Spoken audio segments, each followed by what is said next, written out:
Hello everyone, welcome to star education YouTube channel. Star education YouTube ચેનલમાં આપ સૌનું ખૂબ ખૂબ સ્વાગત છે. આજનો જે વિડીયો છે એમાં આપણે ચર્ચા કરીએ 6 ડિસેમ્બરના તમામ અગત્યના કરંટ અફેર. સૌથી પહેલા તો તમને એક એનાઉન્સમેન્ટ કરી દઉં. આજના દિવસની અંદર કુલ 3 વિડીયો પબ્લિશ કરીશ. એક તો 6 ડિસેમ્બરનો, 7 ડિસેમ્બરનો અને 8મી ડિસેમ્બરનો.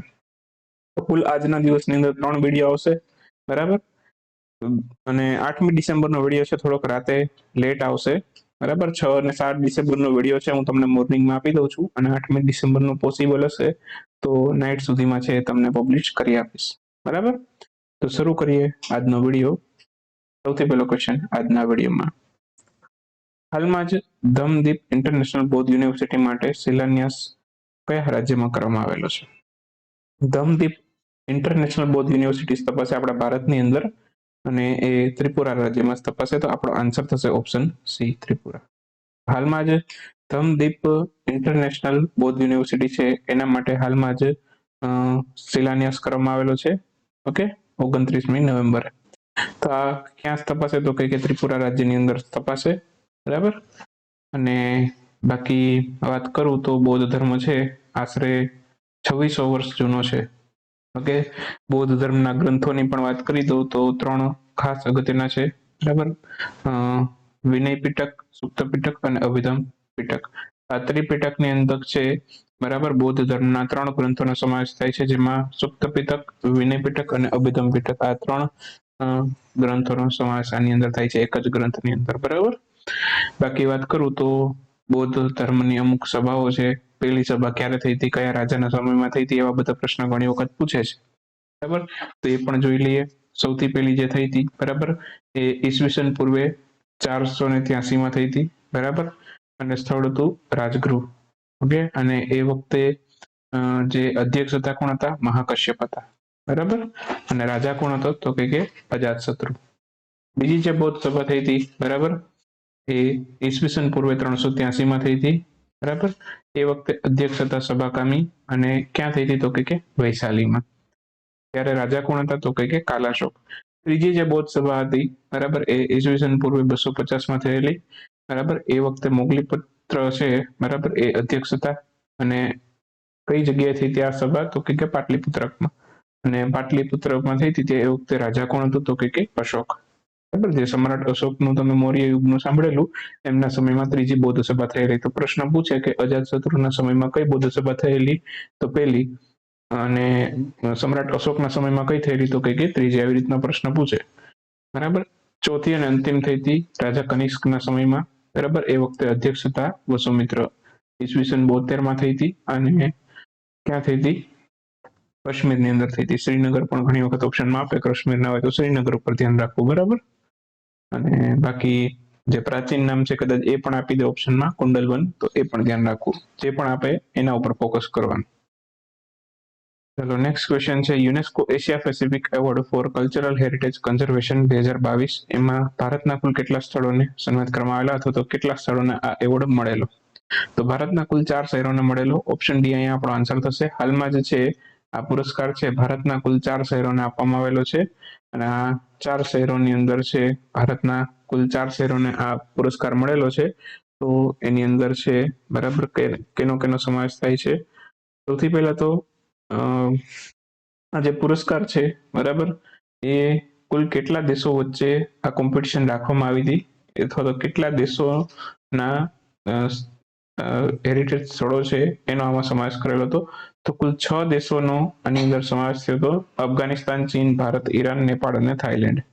હવે એમાં ભારતના કુલ 4 સ્થળોનો સમાવેશ થયેલો. એક તો છે છત્રપતિ શિવાજી મહારાજ વાસ્તુ સંગ્રહાલય, બરાબર. મેં એક વખત ક્વિક ન્યૂઝમાં પણ આ ક્વેશ્ચન લીધો હતો, છતાં પણ અહીંયા આપણે 4 સ્થળો વિશે ઉલ્લેખ કરીએ છીએ, એટલે 4 સ્થળોની વાત કરી લઈએ, બરાબર. તો એક તો 6 શહેરો વચ્ચે, 6 શહેરોમાંથી આ બધી યાદી લેવામાં આવી હતી: અફઘાનિસ્તાન, ચીન, ભારત, ઈરાન, નેપાળ અને થાઈલેન્ડ.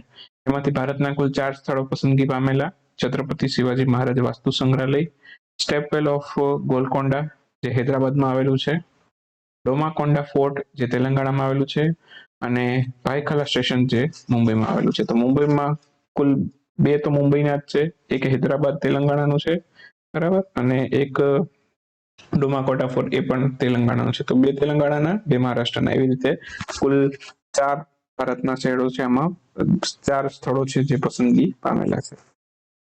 નેક્સ્ટ વાત કરીએ, હાલમાં ભારત ફ્રાન્સ વચ્ચે કેટલામો રક્ષા સંવાદ યોજાયેલો?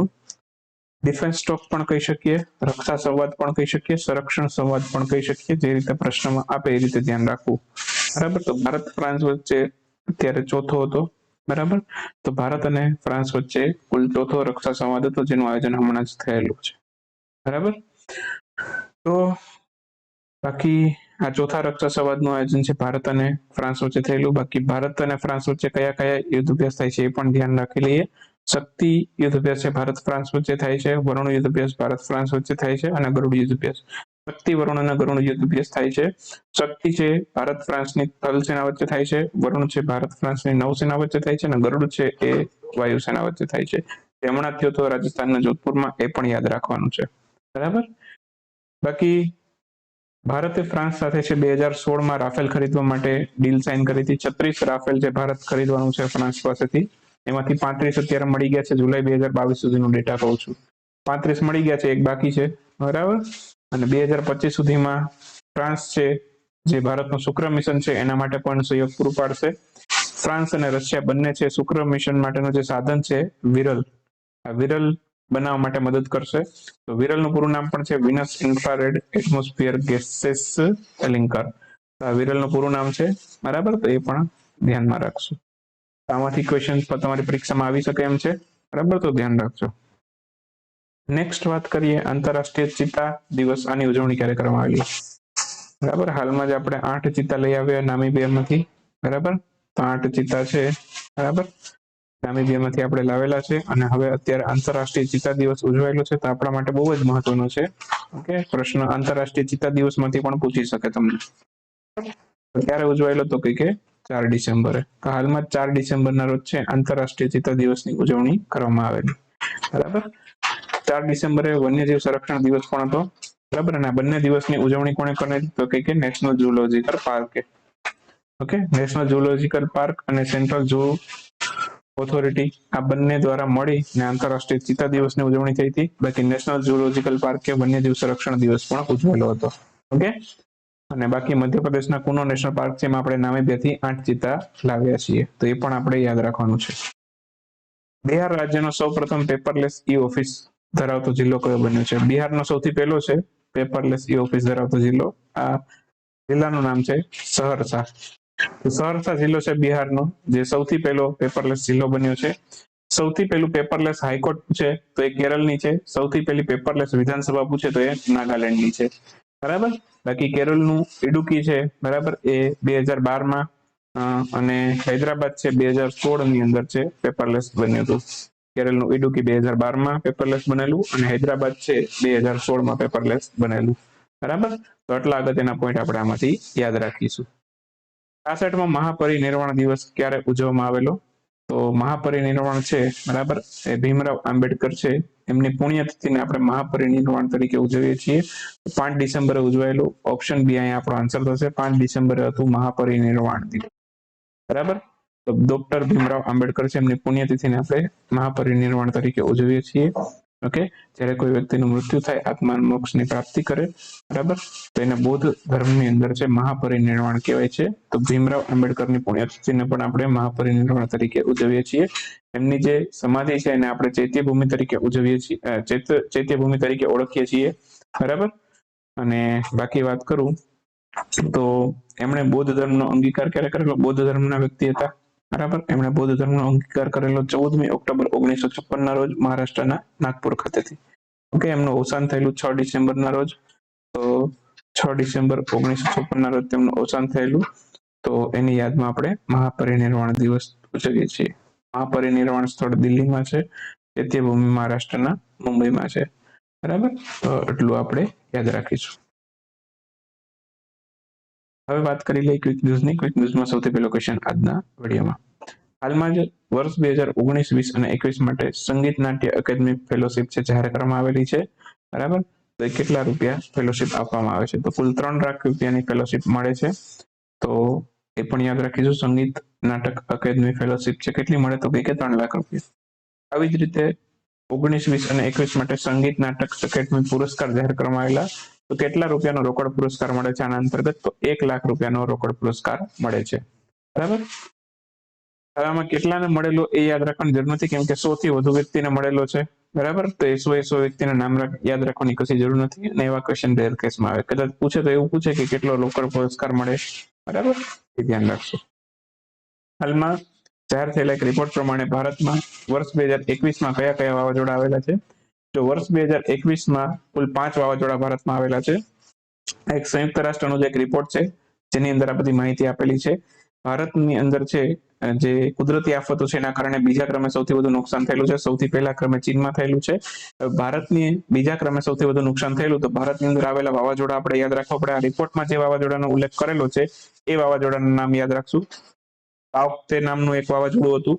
બરાબર. પછી યાસ નામનું હતું, ગુલાબ નામનું એક વાવાઝોડું હતું, શાહીન નામનું હતું ને જવાદ નામનું એક વાવાઝોડું હતું. આ બધા જ નામ છે તમારે યાદ રાખવાના છે. 5 વાવાઝોડાના નામ યાદ રાખજો. જીપીએસસીમાં ક્વેશ્ચન આવી જશે આમાંથી.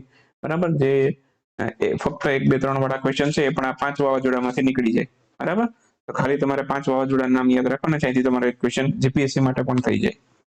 વૈજ્ઞાનિકોએ કયા ટેલિસ્કોપની મદદથી રેડિયો લ્યુમિનિનસ ગેલેક્સીના ગુણધર્મો નક્કી કર્યા છે, જે બિગ બેંગના માત્ર 200 મિલિયન વર્ષ પછી રચાઈ હતી? તો આ સમયગાળો છે એને કોસ્મિક ડોન તરીકે ઓળખાય છે. હવે ખાલી કહેવાનું એટલું છે કે આ બધી જે શોધ કરી છે એ કયા ટેલિસ્કોપની મદદથી કરી છે? તો સારસ રેડિયો ટેલિસ્કોપની મદદથી કરી છે, જે કર્ણાટકની અંદર આવેલું છે. બરાબર. તો એટલું આમાંથી યાદ રાખીશું. નેક્સ્ટ ક્વેશ્ચન ઉપર જઈએ તો હાલમાં ભારતીય સુકાની રોહિત શર્મા એમણે ભારતની વનડેમાં સૌથી વધુ રન બનાવનાર કેટલામાં નંબરના ખેલાડી બનેલા છે? તો સૌથી વધુ વનડેની અંદર રન બનાવનાર 6થા ખેલાડી બન્યા છે. સૌથી પહેલા કોણ હતા? સચિન તેંડુલકર. ઓવરઓલ વનડેની વાત આવી ગઈ. અત્યાર સુધીમાં જેટલી વનડે રમેલા એમાં સૌથી વધુ રન અત્યારે સચિન તેંડુલકરના છે, એમને કોઈ નથી વટાવી શક્યું. 18,000 ઉપર રન કરેલા છે. બરાબર. જ્યારે રોહિત શર્મા છે અત્યારે 6થા ક્રમે છે, 12,000 જેટલા રન થઈ ગયા છે એમના. ચલો, હાલમાં જ કયા શહેરની મેટ્રો છે એને 3,140 મીટરનો સૌથી લાંબી ડબલ ડેકર વાયાડક્ટ બનાવી અને સફળતાપૂર્વક ગિનિસ વર્લ્ડ રેકોર્ડ બનાવેલો છે? તો એક metro A Guinness book of world record બનાવી લીધું છે. આ મેટ્રોનું નામ છે નાગપુર મેટ્રો. બરાબર. ડબલ ડેકર વાયાડક્ટ બનાવી લીધું છે એમણે, તો એના માટે ગિનિસ બુકમાં સ્થાન મળ્યું છે. હાલમાં જ ભારતે કયા દેશ સાથે ડિસેમ્બર 22 દરમિયાન માઇગ્રેશન એન્ડ મોબિલિટી માટે હસ્તાક્ષર કર્યા છે? માઇગ્રેશન મોબિલિટી માટે હસ્તાક્ષર કર્યા છે ભારતે જર્મની સાથે. તો આન્સર આવશે જર્મની. નિર્મલા સીતારામન ભારતના કેન્દ્રીય મંત્રી છે. ડિરેક્ટોરેટ ઓફ રેવન્યુ ઇન્ટેલિજન્સ એનો કેટલામો સ્થાપના દિવસ છે એમાં એમણે ઉદ્ઘાટન કરેલું? તો 65મો સ્થાપના દિવસ હતો DRI નો, એમાં એમણે ઉદ્ઘાટન કરેલું. હાલમાં ભારત વિશ્વનું કેટલામું સૌથી મોટું એડવર્ટાઇઝિંગ માર્કેટ બનેલું? તો ભારત 8મું સૌથી મોટું એડવર્ટાઇઝિંગ માર્કેટ બની લીધું. અને આ કોને પાછળ છોડ્યું આપણે? તો કે બ્રાઝિલને. બરાબર. તો આન્સર આવશે 8મા ક્રમનું. ચાલો, તો 6 ડિસેમ્બરનો વિડીયો પણ અહીંયા સમાપ્ત કરીએ. મળીએ 7મી ડિસેમ્બરના વિડીયોમાં, અને 8મી ડિસેમ્બરનો વિડીયો છે નાઇટમાં આવશે, તો રાહ જોયા કરજો.